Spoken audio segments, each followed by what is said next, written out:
Olá, ouvintes! Estamos de volta com mais uma edição do nosso podcast de política do Diário do Nordeste. No episódio 96 do nosso programa, vamos falar das primeiras movimentações do PT à Prefeitura de Fortaleza. Nesta semana, o governador Eumano de Freitas, em entrevista à Live Poder, apontou alguns nomes que, segundo ele, estão no páreo para a disputa do ano que vem. Na edição de hoje, vamos detalhar quem são esses nomes e o que cada um representa para o cenário político em Fortaleza. Eu sou Wagner Mendes e esse é o seu Ponto Poder Cafezinho.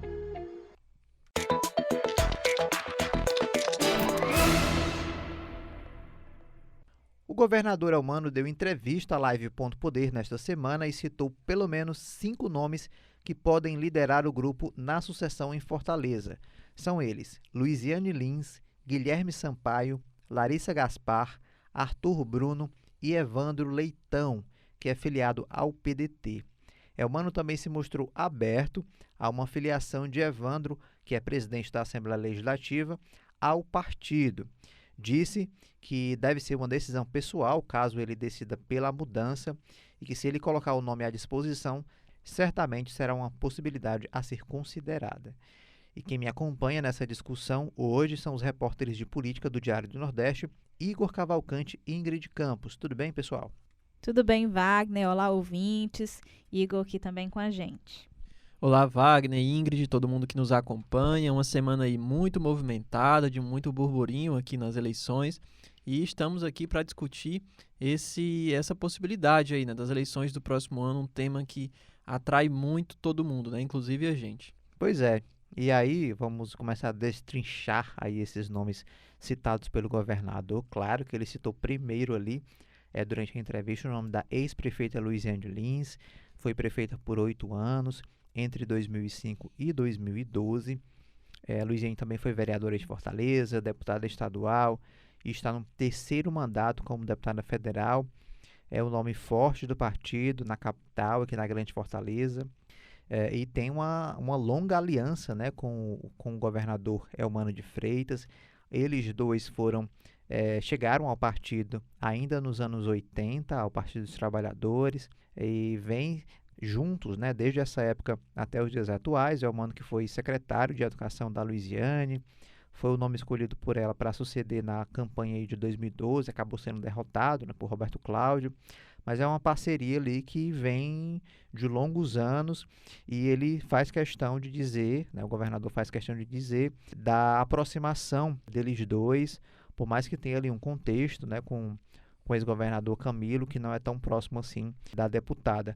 Mas é um nome ali que ele cita e que definitivamente é um nome que vai ser considerado pelo partido.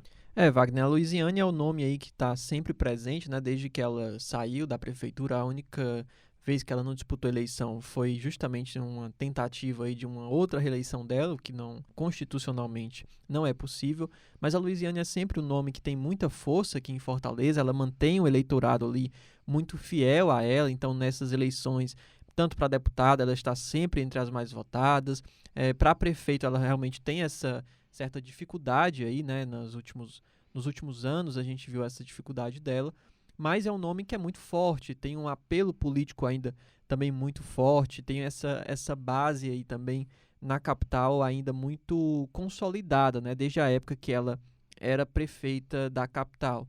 Agora tem algumas ressalvas, assim, principalmente nesse grupo do PT, que hoje está mais forte no estado do Ceará, podemos dizer assim, né? Essa liderança do Camilo. A gente não pode dizer que a Luiziane e o Camilo são próximos, assim, eles definitivamente não são. E até mesmo se a gente for pensar a médio ou até longo prazo, né, nessa tentativa, nesse objetivo que se tem do Cid, do Camilo, de reaproximar essa aliança entre o PT e o PDT, mesmo que não seja agora para essa eleição já de imediato, se a gente for pensar na outra ou mais para frente, a Luiziane talvez fosse um nome que dificultasse muito ela sendo aí prefeita, tendo essa força política nas mãos, talvez seja um nome que possa dificultar um pouco essa aproximação. A gente sabe da oposição que ela faz ao grupo do PDT, ao grupo do Roberto Cláudio, mesmo do Cid, né, que eles romperam aí. Então é um nome que tem tem pontos aí que a aproximam nessa força política. Eu acho que do PT aqui em Fortaleza ela é um dos nomes mais fortes, mas tem essa questão também da estratégia política da própria liderança do PT aqui no estado do Ceará, que é o Camilo Santana, e a liderança nacional que ele se tornou, né? A Luiziane, ela tem aí uma força, né, no PT justamente por já ter sido prefeita, né, enfim, e presidente dos diretórios do partido aqui a nível local. Também é filiada desde os 19 anos, aí tem esse alinhamento com o governador Eumano de Freitas, inclusive foi quem bancou a candidatura dele em 2012, né, à Prefeitura de Fortaleza. Ele saiu derrotado, foi ao segundo turno, saiu derrotado, mas aí 10 anos depois, né, ele teve uma investida maior e saiu vitorioso ainda no primeiro turno, também com o apoio da Luiziane. Então eles devem aí tentar manejar esses pesos, né? A Luiziane é a primeira candidata citada, né, pré-candidata citada por membros aí, lideranças do PT, como o próprio Eumano e como também o José Guimarães, né, mas assim, sempre com aquela cautela de que isso será decidido internamente, né, será discutido internamente no partido. É uma pessoa que ainda tem muita força aí, que consegue se eleger, por exemplo, com uma boa margem, né, de apoio popular, e no partido também tem essa força, então ela pode ser aí um desafio, digamos, a essas outras candidaturas aí que estão tentando se viabilizar. Como eu já tinha até comentado outras vezes aqui no podcast, para mim, assim, eu considero que o X dessa eleição, o que pode ser mais decisivo é justamente esse posicionamento da Luiziane, porque ela tem uma força dentro do PT e em Fortaleza, uma força que ela pode sim bancar ali e dizer que vai ser candidata e mover mundos e fundos para conseguir ser candidata, ou ela pode dizer, não, eu vou apoiar alguém aqui para garantir a unidade do PT e a gente vai juntos aqui, e é isso, assim. Então, ela é um nome muito forte e essa proximidade, como a Ingrid ressaltou, com o governador atual, Eumano de Freitas, é também um fator muito decisivo, né? Porque a Luiziane bancou a candidatura do Eumano, mesmo tendo esse afastamento com o Cid, mesmo ela fez justamente isso, ela moveu mundos e fundos para o Eumano ser candidato naquela época, e agora temos aí um momento que é justamente o oposto, né? O Eumano está num cargo ali muito forte, muito decisivo, e a Luiziane pode ser candidata. Então a gente vai ser uma medida ali dentro do PT muito difícil, né? Como equilibrar todos esses pratos. Pois é, uma questão ali que o governador vai ter que discutir internamente, não só entre aliados, mas dentro do próprio PT. Falando em PT, ele indicou ali pelo menos mais 3 nomes, né, além da Luiziane, entre os petistas. Ele fala também da Larissa Gaspar, que foi vereadora, depois ela foi vereadora e foi reeleita ali pelo PT, a vereadora mais votada do partido nas últimas eleições, e agora chega à Assembleia Legislativa com boa votação. A Larissa, ela tem ali uma ligação, inclusive, com a ex-prefeita Luiziane dentro do partido. É uma aliada, tem bastante diálogo entre elas duas e chega agora com o nome lembrado, né, pelo governador como uma das pré-candidatas. Então, ela é uma nova liderança do partido que surge, que ganha força e que agora aparece ali como um provável nome a disputar a sucessão do Paço Municipal. É um nome que já conhecido ali entre os petistas, ela trabalhou na gestão da ex-prefeita Luiziane Lins, mas que chega também com essa força, né, Igor, para chegar e ser alvo ali de discussão interna do partido. A gente já tem algumas eleições, a Larissa orbitando ali, né, entre os possíveis candidatos do PT. E dessa vez, com esse desempenho dela na última eleição aí para deputado estadual, ela sendo eleita, claro que ela ganha muita força, né? A grande questão dela é justamente a força dela dentro do partido. A gente sabe como o processo de escolha do PT é um processo que exige muita articulação interna, né? Um mundo à parte ali. Então, para a Luiziane ser esse nome, né, e ter esse domínio tão grande dentro de diretórios do PDT, de alas do PT, desculpa, ela foi anos e anos consolidando isso, ganhando essa força, e a gente tem aí uma possibilidade ainda muito forte de ela não ser candidata, mesmo com todo esse domínio, toda essa história, todo esse legado. A mesma coisa, por exemplo, um José Guimarães, né, que tem muito mais força no diretório estadual, e a gente vê aí, por exemplo, citando aqui um momento atual, assim, essa possibilidade dele ser um candidato, sei lá, ao Senado na próxima eleição, mas mesmo assim não é uma garantia, porque justamente depende de um longo processo de escolha dentro do partido. O PT tem toda essa dinâmica. Então, o maior desafio, eu acredito, para a Larissa Gaspar é justamente a força dela dentro desse partido, disputando com outros nomes tão fortes, né, que têm influência sobre filiados, né, dentro do diretório, uma influência muito mais antiga e muito maior do que ela. A Larissa está construindo aí essa força política, digamos assim. Agora ela é vice-líder da Assembleia, né? Ela foi eleita, está no primeiro mandato na Assembleia e já conseguiu a vice-liderança. Claro que não tem a repercussão que a liderança de fato tem, né? Do Romeu Aldigueri. Mas esse posto garante a ela uma posição de destaque que, inclusive, faz com que ela vire um alvo dos pedetistas de Fortaleza, né, da Câmara Municipal, inclusive, por ela também ajudar a antagonizar aí essas forças políticas entre o PDT, o PT, né, a gestão Sarto, a gestão Elmano. Inclusive, essa questão da taxa do lixo foi emblemática nesse sentido, porque continua repercutindo, né? A taxa do lixo foi votada aí no fim do ano passado, no fim de 2022, e o governo Elmano já iniciou a gestão, já iniciou os trabalhos legislativos de 2023, votando pacotes econômicos muito importantes, né, e também muito polêmicos.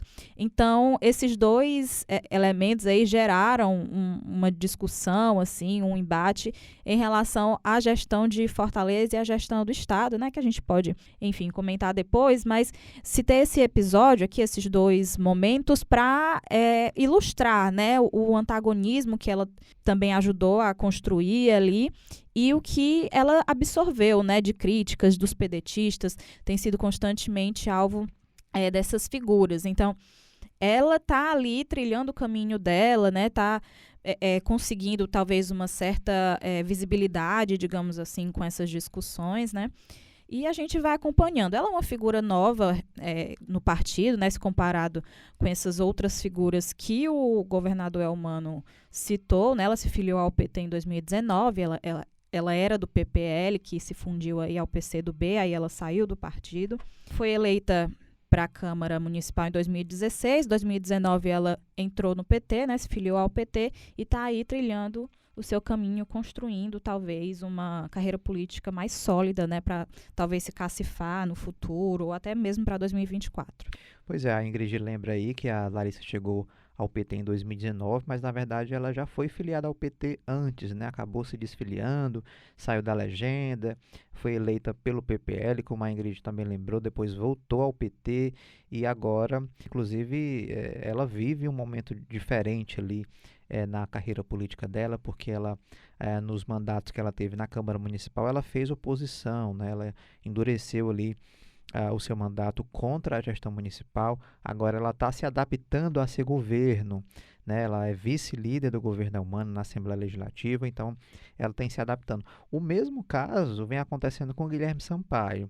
Guilherme Sampaio, ele está como deputado estadual nesse momento, mas ele, na verdade, originalmente ele é vereador, ele está como suplente, né, ocupando ali, ele está tendo essa oportunidade, já era uma demanda dele, ele já vinha tentando ser deputado estadual, por muito pouco ali, por margem mínima de votos, ele não conseguiu se eleger na última eleição. Acho que por isso também, pela boa votação que ele teve na última eleição, que ele vem ganhando essa oportunidade de ser suplente, de ter essa experiência na Assembleia Legislativa, mas também, assim como a Larissa, ele está tentando se adaptar, né, a adaptar um discurso que antes era de ataque, né, de oposição nos últimos anos, oposição ao ex-prefeito Roberto Cláudio, oposição ao prefeito José Sarto. Agora, o discurso na Assembleia tem que ser de defesa do governo Elmano de Freitas, que é correligionário dele do mesmo partido, e ele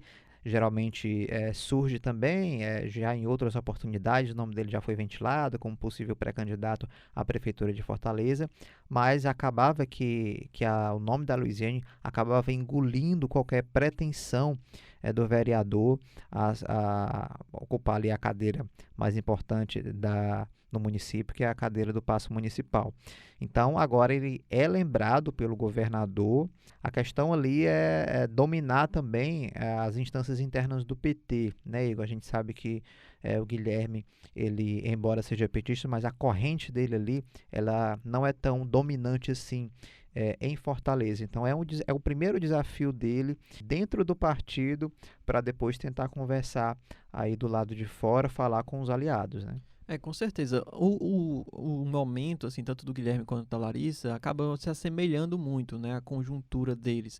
Porque é justamente isso, em várias eleições, inclusive nessas tentativas que a Luiziane fez em outras eleições, né, de ser candidata, em alguns o cenário era até claramente ali desfavorável a ela, porque a gente tinha, por exemplo, o Roberto Cláudio com alta popularidade disputando a reeleição e mesmo assim a Luiziane disputava essa eleição.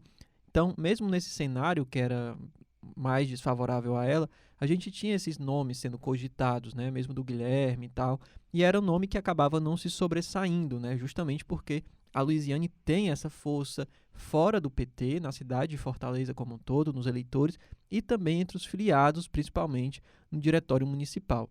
Então é um desafio para eles dois, justamente conseguir se sobrepor, aparecer mais do que a Luiziane mesmo no diretório municipal, e a nível estadual conseguir conquistar aí essas lideranças como o Guimarães, o Camilo, que é realmente quem vai atuar ali para decidir, para conversar com Lula, claro, eles junto com a Luiziane, com todas essas figuras, mas que vão atuar ali e mostrar a sua influência dentro do partido, né? Porque por mais que o PT tenha toda essa dinâmica, toda essa força, a gente tem essas lideranças que movem ali, né, muitas figuras, muitos filiados e definem de fato quem vai ser ali o candidato ou não.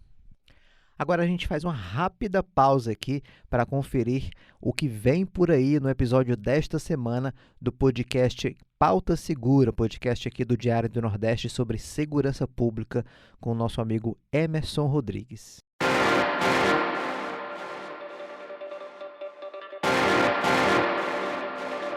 Oi, sou Emerson Rodrigues e no episódio 40 do Pauta Segura, eu e o repórter Messias Borges falamos sobre a origem das facções criminosas a partir de uma entrevista feita pelo Messias com o professor Luiz Fábio Paiva. O professor e sociólogo Luiz Fábio Paiva escreveu um artigo em 2019 sobre a transformação do crime no Ceará. Nesse artigo, o Paiva mostra a evolução das gangues em quadrilhas e posteriormente nas facções criminosas. Ele mostra ainda como isso mudou a dinâmica criminal em Fortaleza.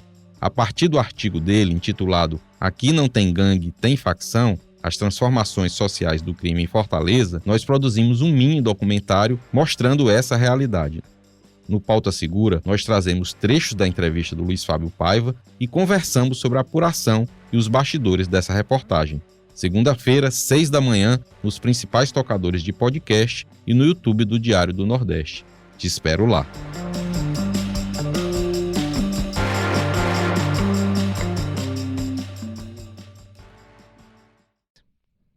Pois é, aí tem também o Arthur Bruno, né? O Arthur Bruno que hoje ele ocupa ali um cargo de assessor especial para municípios, né? Tem uma interlocução ali com prefeituras e o governo do estado. É meio que um cargo ali de confiança, um cargo estratégico de diálogo, de interlocução política do governador com esses municípios. A gente sabe que essa relação é super importante, principalmente nas eleições, né?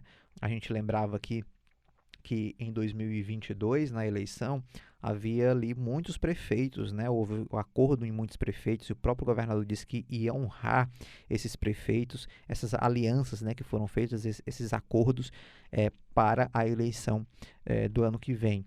Ingrid, o Arthur Bruno surge também nesse contexto, né, do homem de confiança ali do governador.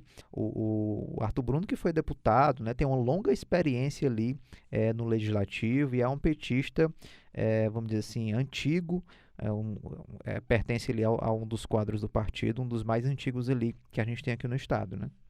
Inclusive o Arthur Bruno é uma dessas figuras aí que tem experiência com gestão de fato, né? Assim, a Larissa também tem, o Guilherme também tem, mas o Arthur, ele tem aí uma bagagem como secretário do Meio Ambiente do Estado, também foi secretário do Trabalho e Desenvolvimento Social, além dos outros mandatos, né, como deputado federal, deputado estadual e vereador de Fortaleza. Então, ele tem aí uma trajetória política já que ele experimentou bastante, né? Então, essa bagagem deve influenciar também, deve ser importante, porque você vê, assim, principalmente nas discussões para a prefeitura, que um candidato, por exemplo, quando não tem uma experiência de gestão, isso também é um calo, né? Que é trabalhado aí pelos seus rivais, né? Então, isso também pode ser importante aí nessa escolha. E só para a gente situar, Wagner, para quem está começando a acompanhar agora o programa ou alguma coisa assim, já acompanha essas discussões, de fato o nome do Arthur Bruno é um nome que surpreendeu, né? Inclusive a gente que acompanha todo dia, está conversando com dirigentes partidários, com parlamentares, é um nome que o Elmano comentou e que não estava no radar de ninguém, assim, né? Então é um nome que de fato surpreende, né? Ele tem uma atuação aí muito forte e antiga no PT. Mas é muito essa questão, né? O cargo que ele está hoje tem uma relação muito forte com prefeituras, mas prefeituras do interior, né? Então a gente tem, por exemplo, o Nelson Martins aí, que ocupava esse cargo até então, e ele tem uma influência muito grande no interior, mas na capital já não é essa força toda, né? Tanto que por tantas vezes ele foi cogitado ser lançado à prefeitura de Fortaleza e não chegou a ser lançado, né? Então a gente tem esse adendo, né? Essa ponderação aí que é importante a gente fazer sobre o Arthur Bruno, que o Elmano lançou aí como um pré-candidato. Pois é, e além dos petistas, é claro que o governador ia citar o nome do Evandro Leitão, que é o presidente da Assembleia Legislativa, é um homem ali da primeira confiança do ministro Camilo Santana, se aproximou bastante do governador nos últimos anos ali, enquanto colegas na Assembleia Legislativa, e agora próximos, né, enquanto um é presidente da Assembleia, o outro é o chefe ali do Estado, né, da administração estadual. Então eles se tornaram ali amigos, né? A gente sabe que nos bastidores a aproximação que eles tiveram aí nos últimos anos. Inclusive o governador chegou, né, já declarou que chegou a fazer convite aí para o presidente da Assembleia se filiar ao PT. E aí nos bastidores é o que se comenta, essa possibilidade, embora o Evandro não tenha dado declarações conclusivas a respeito desse assunto. Inclusive, próprios petistas ali têm comentado isso, mas há de se observar se essa mudança de partido ela vai ser possível, tendo em vista uma série de questões, que não vai ter janela no ano que vem, para deputados estaduais, teria que haver uma concessão ali do PDT, ou então o partido disputaria esse mandato na justiça. Tem um contexto ali que é preciso observar e saber se o Evandro vai querer comprar essa briga de deixar o PDT para virar uma opção aí do grupo do ministro Camilo Santana para disputar essa eleição aqui em Fortaleza.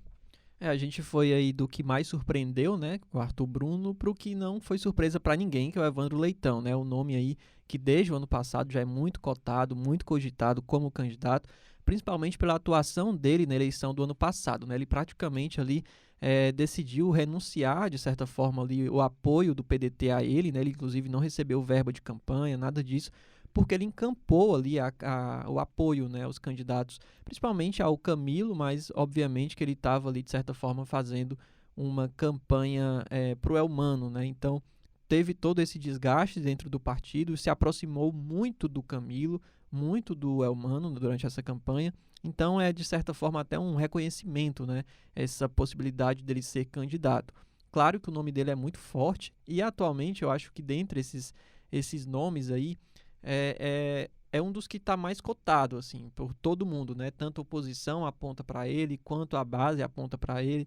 Nomes da ala do PDT, ala do PT, todo mundo aponta para o Evandro como esse possível candidato, né? A grande questão é o seguinte, assim, a gente tem esses nomes, por exemplo, se a gente for pegar o PT, né? Como a gente estava falando das alas, né?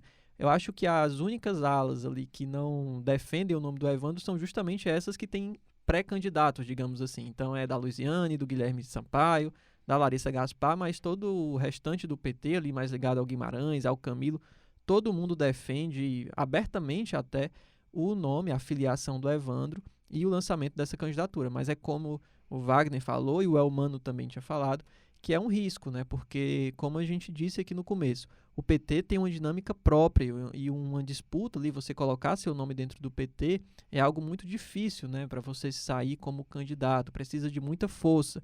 Então, o Evandro chegando agora terá um desafio muito grande, se de fato ele for para o partido, e terá que assumir um risco mesmo muito grande, né? Porque ele pode se desfiliar, perder o mandato, chegar ao PT e não ser candidato. Então, de fato, é um risco. Essa questão do Evandro ainda está muito nebulosa, né? Depende de muitos fatores, como o Igor mencionou aí. O próprio José Guimarães também, em outra entrevista cedida aqui para a gente no Ponto Poder, falou sobre essa possibilidade, assim, com cautela, né? Disse que podia avaliar nomes que ainda devem entrar, né? Eles podem ser uma opção aí para 2024, mas ainda com muita cautela, né? E, claro, sempre reforçando a Luiziane, né? A figura da Luiziane, que inclusive já começou aí a se articular nos bairros, né? Faz aqueles encontros nos bairros, conversando com a população, a exemplo do que tem feito também o PDT Fortaleza, né? Para tentar fortalecer aquela ala mais ligada ao ex-prefeito Roberto Cláudio, ao prefeito Sarto, e também o União Brasil, né? Para fortalecer aí a oposição que tenta chegar com força aí até 2024. Então, esse é um tipo de estratégia que vem sendo adotada, né? E a gente vai acompanhando aí o desenrolar dessas tratativas. Então é isso, pessoal. São 5 nomes, né, que o governador citou. É claro que a nossa cobertura aqui no Ponto Poder Cafezinho, no Ponto Poder Diário do Nordeste, a gente vai começar a trabalhar a partir desse cenário, né, colocado pelo governador, porque essa é a visão do governador. O que é que ele está achando da eleição para o ano que vem? Então, ele que não vinha comentando sobre eleições, ele já faz um direcionamento. Olha, são esses nomes aqui que a gente precisa observar. E, Wagner, isso não é algo comum, né? Assim, a gente vem aí de 8 anos 7 anos, na verdade, né, do governo Camilo, e o Camilo sempre evitava falar sobre isso. O Cid é outra figura que sempre deixa ali para a última hora, mas o Camilo mais ainda, né? Era uma pessoa assim muito difícil de entrar logo tão cedo nesses embates. Então a gente vê já aí, pelo menos politicamente, uma diferença muito grande, muito clara do Elmano para o Camilo, né? O Elmano não se furtou ali de falar os nomes, listar, dizer que pretende ali atuar, agir como puder nessa eleição. Então, claro que o momento é outro, a principal aliança do PT, né? O PDT está aí rachado, o PT hoje tem a força da máquina na mão, mas é de fato uma diferença muito clara e que vai gerar muito assunto, muita coisa, muita discussão para o próximo ano, né, que é o ano eleitoral, e também para esse ano, aí, véspera do ano eleitoral, que é justamente essa postura do Elmano de assumir, de fato, essa liderança, não só como governador, mas como liderança política no estado do Ceará e liderança dentro do PT. Então já é um diferencial que, para mim, é o mais marcante de tudo isso. Mais do que os nomes que ele listou, mais do que tudo isso, é de fato essa liderança dele e ele assumindo esse papel. E não só o Elmano, né, dessas grandes lideranças do PT, Camilo, Guimarães, Elmano, garantindo que o PT vai ter uma candidatura própria no próximo ano, já dá um indicativo mais palpável, né, do que a gente pode esperar para as discussões aí que vão se anteceder a 2024, porque nos anos anteriores, né, sempre ficava aquele impasse, vai ter uma candidatura própria, não vai, enfim. Então é isso, eu acho que a avaliação que se pode fazer é que, embora a gente tenha aí pouco mais de um ano, né, para a campanha estar na rua, acho que a gente mudou o patamar dessa cobertura no momento em que nós temos um direcionamento do governador do estado. Então é isso, pessoal. Muito obrigado aí pela parceria de hoje, Ingrid e Igor Cavalcante. Obrigado, Wagner e Ingrid. É isso. Seguiremos acompanhando aí. A tendência é que as coisas animem ainda mais, né? Obrigada, Wagner. Obrigada, Igor. E é isso. Tchau, tchau. Até a próxima, pessoal. Então é isso, pessoal. Essa edição do Ponto Poder Cafezinho vai ficando por aqui. Para quem quiser acompanhar nossos próximos episódios, estamos no Spotify, Deezer, Google Podcast e também no YouTube do Diário do Nordeste. Até o próximo episódio.